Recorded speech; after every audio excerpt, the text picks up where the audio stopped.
Salam dostlar. Yeni videomuza xoş gəlmisiniz.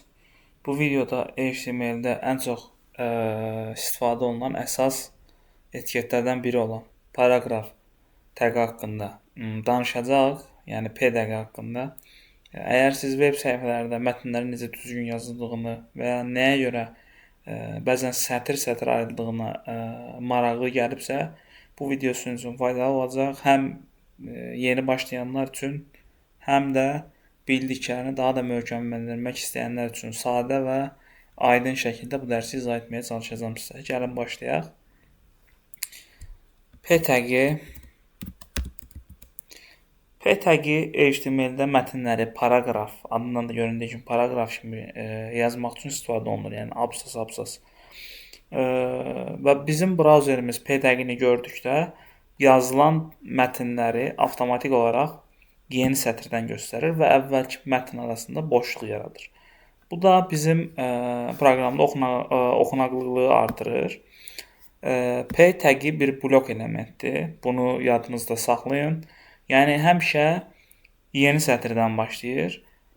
Bir veb səhifədə məsələn hər hansı bir mətn olsun, yazı olsun, bunlar əsasən P tagi ilə yazılırlar və blok element nə deməkdir? Blok element o deməkdir ki, bizim yazdığımız mətn, məsələn biz 4 hətta gəlin onu göstərim sizə. Məsələn biz avtomatik olaraq belə bir şey var. Məsələn biz lorem istifadə edə bilərik. Hansı ki burada məsələn biz buna 5 dediyimizdə bizim üçün 5 kəlmədən ibarət olan bir cümlə verir. Məsələn biz 4 kəlməlik bir mətn yazmışıq və bunu ekrana çıxarırıq. Hətta gəlin çıxaraq bunu. Baxın, bizim bu yazdığımız mətn ekrana çıxdı. Normalda biz bunu arxa fonda baxdığımızda, yəni bunun arxada yazılmasına baxdığımızda bunu adətən inspektlə baxırlar. Gələcək dərslərdə onları görəcəyik. Biz onlara baxdığımızda orada məsələn bizim yazdığımız mətnin bir tərəfi düşür, amma digər tərəfi boşdur. Yəni mətn məsələn 4-5 kəlmədə, amma tam olaraq bütün abzası tutur. Bütün abzası tutur və növbəti yeni abzasdan başlayır artıq digər yazdığımız, məsələn bizim P etiketlərimiz və onun üçün də buna blok element deyirlər.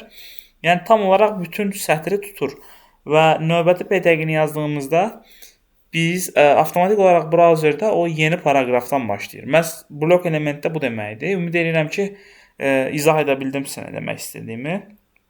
Yəni həmişə yeni sətirdən başlayır. Blok elementi budur və dediyim kimi mətndir, hər hansı bir yazılardır, açıqlamalardır. Bunları adətən P tagi ilə yazırlar. Gördüyümüz kimi P tagini yazdıq və bunu brauzerdə gördük necə çıxdığını. Mətnləri əsasən burada səliqəli şəkildə, belə deyə, strukturlaşdırılmış şəkildə göstərmək üçün P tagi əsas HTML taglərindən biridir. Yəni bu qədər, P tagindən bu qədər. Ya bu videoda da biz HTML-də P taginin nə olduğunu, nə üçün istifadə edildiyini və necə işlədiyini öyrəndik. Əgər bu video sizin üçün faydalı olsa, bəyənməyi, kanala abunə olmağı unutmayın. Növbəti videolarda digər vacib HTML taglərini görəcəyik. Təbii ki, real nümunələrlə onları görməyə çalışacağıq. Real nümunələr üzərində onları sizə izah edəcəm. Suallarınız və ya bu mövzu ilə bağlı fikirlərinizi şərhlərdə yaza bilərsiniz. Görüşənədək.